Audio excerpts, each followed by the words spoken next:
তুলনা নাই, ঠিক কিনা? হে আমার ভাই, মসজিদ এত দামি জায়গা,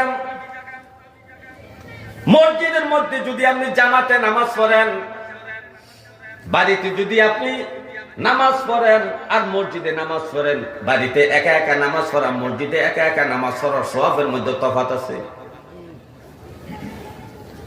মসজিদে আপনি একা একা পড়লেন, আবার মসজিদে জামাত সহকারে পড়লেন, একা পড়া জামাতে পড়ার মধ্যে সওয়াবের তফাৎ আছে।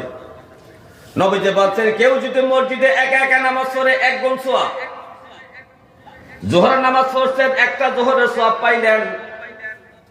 আর যদি জামাতের সহিত ইমাম সাহেবের পিছনে যদি আপনি জোহরের নামাজটা পড়তে পারেন 4 রাকাত ফরজ, তো নবীজি বলছেন তুমি 27 গুণ সওয়াব পাইয়া যাইবা। নামাজ পড়ছেন একটা জোহর, সওয়াব পাইবেন 27টা জোহরের সওয়াব পাইবেন আপনি। কটা জোহরের? 27 গুণ মানে কি?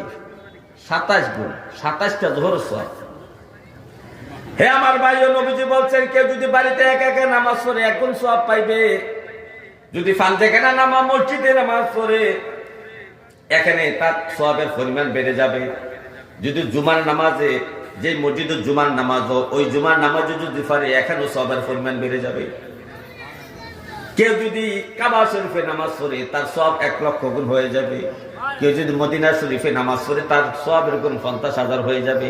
কেউ যদি ফিলিস্তিন বাইতুল মুকাদ্দাসে নামাজ পড়ে, তার গুণ 50,000 হয়ে যাবে। এই যে সওয়াবের সিস্টেম নবীজি দেখাইছেন, কোন কারণে বলেন? অন্য নবীর উম্মতের জন্য এই সিস্টেম ছিল না।